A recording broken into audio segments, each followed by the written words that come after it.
नमस्कार दोस्तों, स्वागत है आपका हमारे इस विशेष यात्रा में जो एक महान नायक की कहानी पर आधारित है। दानवीर कर्ण। महाभारत के इस अद्वितीय और प्रेरणादायक पात्र की कहानी न केवल युद्ध और विजय के बारे में है, बल्कि यह जीवन के उन संघर्षों और कष्टों की गाथा है जिनसे गुजरते हुए कर्ण ने अपना नाम और सम्मान अर्जित किया।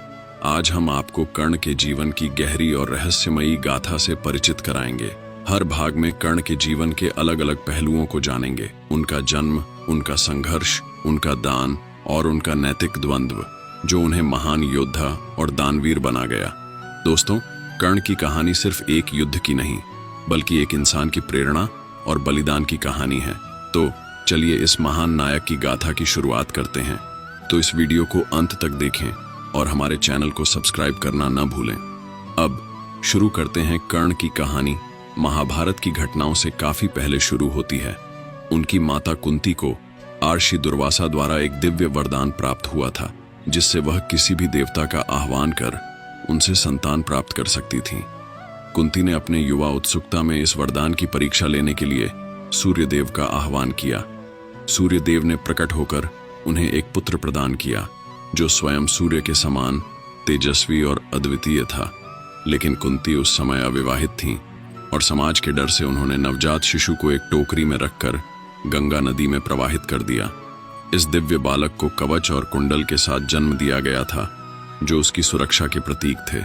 कुंती को यह नहीं पता था कि यह त्याग उस बालक के जीवन में अनगिनत संघर्षों और चुनौतियों की शुरुआत करेगा।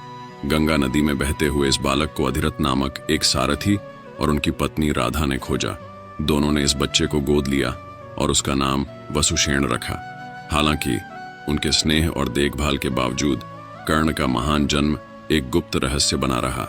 वह समाज में अपनी जाति के कारण अपमान और भेदभाव का सामना करता रहा। बाल्यकाल से ही कर्ण ने अपनी असाधारण क्षमताओं का प्रदर्शन किया। वह निडर, मेहनती और ज्ञान की खोज में दृढ़ थे। लेकिन समाज की कठोरता और ऊंच नीच की सोच ने उनके अद्वितीय गुणों को अक्सर नकार दिया। कर्ण ने अपने हालातों से ऊपर उठने का निश्चय किया और युद्ध कला में निपुणता प्राप्त करने की ठान ली। उन्होंने महान गुरु द्रोणाचार्य के पास जाकर शिक्षा ग्रहण करने की इच्छा जताई। द्रोणाचार्य कुरु राजकुमारों, विशेषकर अर्जुन को प्रशिक्षण दे रहे थे, लेकिन कर्ण को उनकी जाति के कारण प्रवेश नहीं दिया गया। अवसर की तलाश में कर्ण परशुराम के पास गए। परशुराम, जो क्षत्रियों से घृणा करते थे, केवल ब्राह्मणों को शिक्षा देते थे। कर्ण ने ब्राह्मण बनकर उनसे शिक्षा प्राप्त की। परशुराम के मार्गदर्शन में कर्ण ने युद्ध कला, धनुर्विद्या और दिव्य अस्त्र शस्त्रों का ज्ञान प्राप्त किया। उनके परिश्रम और प्रतिभा ने परशुराम को भी प्रभावित किया। लेकिन यह सुखद समय ज्यादा लंबा नहीं रहा। जब परशुराम को कर्ण की वास्तविक पहचान का पता चला तो उन्होंने इसे छल मानकर कर्ण को शाप दिया कि वह सबसे महत्वपूर्ण समय पर अपने दिव्य ज्ञान को भूल जाएगा। यह शाप कर्ण के जीवन के लिए एक बड़ा झटका था। फिर भी कर्ण ने इसे धैर्य और विनम्रता से स्वीकार किया। इन चुनौतियों के बावजूद कर्ण की प्रतिभा जल्द ही सभी के सामने आ गई। हस्तिनापुर में एक सार्वजनिक प्रतियोगिता के दौरान कर्ण ने अपनी युद्ध कला का प्रदर्शन किया और अर्जुन को चुनौती दी। लेकिन उसके निम्न माने जाने वाले कुल के कारण उसे प्रतियोगिता से बाहर कर दिया गया। उसी समय दुर्योधन ने कर्ण की प्रतिभा को पहचाना और उसे अंग देश का राजा बना दिया। यह घटना कर्ण और दुर्योधन के बीच एक गहरी दोस्ती की शुरुआत थी, जो आगे चलकर महाभारत की कहानी को प्रभावित करने वाली थी। अंग देश का राजा बनने के बाद कर्ण की प्रसिद्धि बढ़ने लगी, लेकिन उनके दिल में एक सवाल हमेशा बना रहता था, मैं कौन हूं? बचपन से ही उन्हें अपनी पहचान को लेकर असुरक्षा और दर्द का सामना करना पड़ा। जहां अर्जुन जैसे राजकुमारों को सम्मान और गुरु का स्नेह मिला, वहीं कर्ण को हमेशा यह कहकर ठुकरा दिया गया कि वह सारथी का पुत्र है। हालांकि कर्ण के दत्तक माता पिता राधा और अधिरथ ने उन्हें अत्यधिक प्रेम दिया, लेकिन समाज के अपमान ने कर्ण के मन में एक गहरी ख्वाहिश जगा दी, अपनी प्रतिभा के दम पर अपना नाम और पहचान बनाना। दुर्योधन ने कर्ण को अंग देश का राजा बनाकर न केवल उसे सम्मान दिया, बल्कि उसके भीतर छुपे आत्मविश्वास को भी प्रज्वलित किया। यह दोस्ती केवल सत्ता की राजनीति नहीं थी, बल्कि सच्ची निष्ठा और पारस्परिक विश्वास का प्रतीक थी। जब कर्ण को प्रतियोगिता में अर्जुन को चुनौती देने से रोका गया तो दुर्योधन ने खुलकर उसका समर्थन किया। दुर्योधन ने कर्ण से कहा, तुम्हारी जन्मस्थली नहीं, तुम्हारी योग्यता तुम्हारी पहचान है। इस मित्रता ने कर्ण को न केवल एक योद्धा के रूप में बल्कि एक दोस्त के रूप में भी परिभाषित किया। हालांकि यह संबंध आगे चलकर कर्ण के लिए बड़ी चुनौतियां और नैतिक दुविधाएं लेकर आया।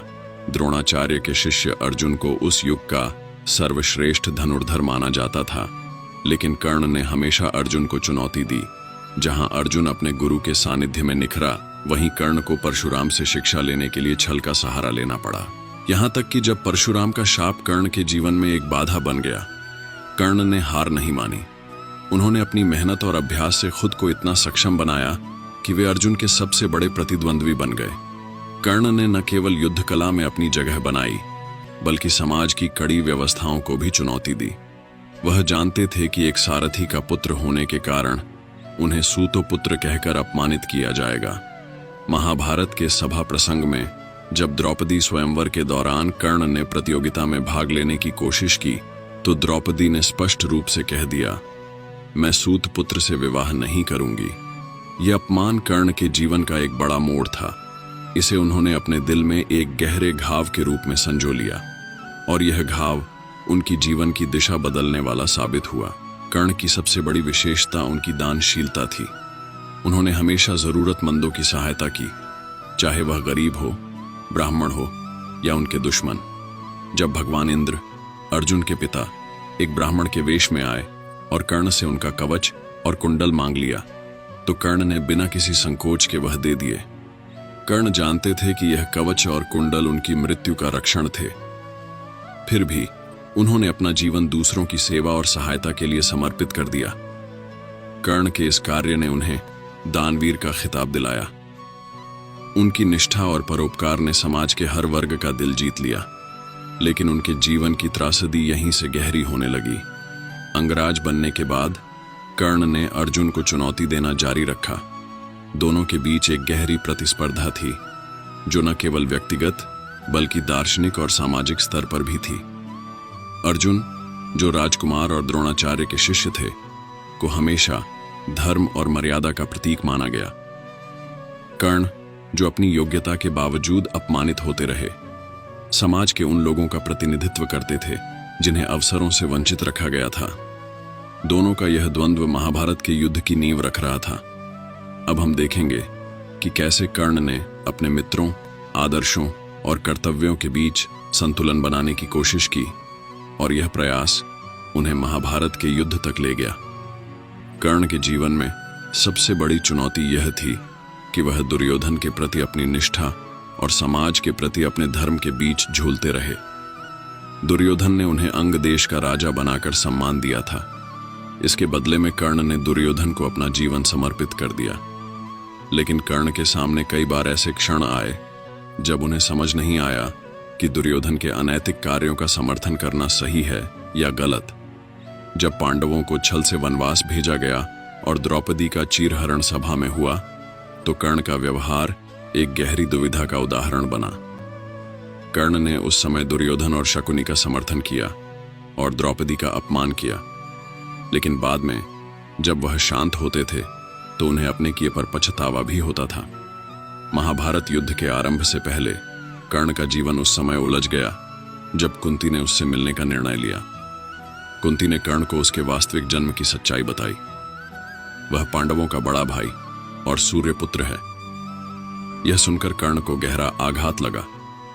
उसे महसूस हुआ कि उसे न केवल उसकी पहचान से वंचित किया गया, बल्कि उसके जीवन का हर संघर्ष एक रहस्य का परिणाम था।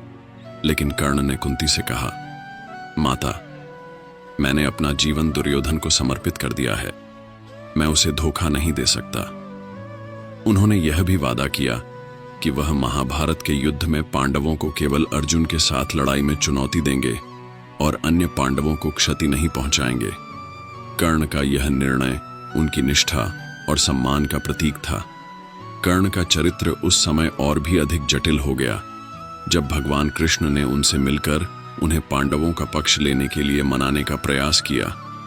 कृष्ण ने कर्ण से कहा कि वह धर्म के लिए युद्ध करे और अपने भाइयों के साथ शामिल हो, लेकिन कर्ण ने कृष्ण से कहा हे केशव, मैं जानता हूं कि मेरा पक्ष धर्म का नहीं है, लेकिन दुर्योधन ने मुझे वह सम्मान दिया जो मेरे अपने परिवार ने मुझसे छीन लिया। अब मैं उसका साथ नहीं छोड़ सकता।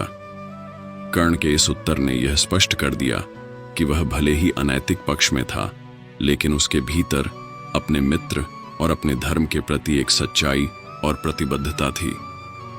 महाभारत का युद्ध कर्ण के जीवन का सबसे निर्णायक चरण था।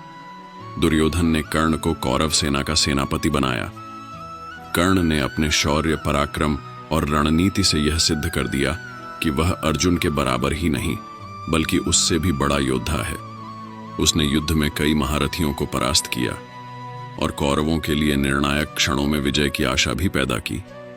लेकिन कर्ण का दुर्भाग्य था कि उसके जीवन में कई शाप और कमजोरियां उसे लगातार पीछे खींचती रहीं। परशुराम का शाप, जिसके कारण वह युद्ध के निर्णायक समय में दिव्यास्त्रों का ज्ञान भूल गया। रथ का पहिया जमीन में धंस जाना, जो उसकी मृत्यु का कारण बना। महाभारत के युद्ध का सबसे महत्वपूर्ण और प्रतीक्षित क्षण था अर्जुन और कर्ण का सामना। अर्जुन, जो पांडवों के धर्म और सत्य का प्रतीक था, और कर्ण, जो संघर्ष और निष्ठा का प्रतीक था। दोनों योद्धाओं ने अपने जीवन की सर्वश्रेष्ठ युद्ध कला का प्रदर्शन किया। युद्ध के दौरान जब कर्ण का रथ का पहिया जमीन में धंस गया, तो उन्होंने अर्जुन को युद्ध विराम का आग्रह किया। लेकिन भगवान कृष्ण ने अर्जुन को आदेश दिया कि कर्ण को बिना कोई मौका दिए मार दिया जाए। कृष्ण ने कहा, यह युद्ध धर्म और अधर्म के बीच है, इसमें व्यक्तिगत नैतिकता का स्थान नहीं है। कर्ण ने अपनी मृत्यु को शांत और गरिमामय रूप से स्वीकार किया। कर्ण की महानता का सबसे बड़ा प्रमाण उनकी मृत्यु के क्षणों में दिखा। जब कर्ण घायल होकर धरती पर पड़े थे, तब भगवान कृष्ण ने एक ब्राह्मण के रूप में उनसे दान मांगा। कर्ण ने अपनी मृत्युशैया पर भी अपनी पहचान और कुंडल दान कर दिए। यह क्षण कर्ण को दानवीर की उपाधि का सही हकदार बनाता है। दोस्तों, दानवीर कर्ण का जीवन एक प्रेरणा है, जो हमें सिखाता है कि सच्चे नायक वे नहीं होते जो केवल युद्ध जीतते हैं, बल्कि वे होते हैं जो अपने आदर्शों, अपने धर्म और अपने कर्तव्यों के लिए जीवन की आखिरी सांस तक संघर्ष करते हैं। कर्ण का जीवन हमें यह समझाता है कि सफलता का रास्ता कभी भी आसान नहीं होता, लेकिन अगर हमारी निष्ठा, हमारी मेहनत और हमारा उद्देश्य सही है, तो हम किसी भी संघर्ष से ऊपर उठ सकते हैं। धन्यवाद।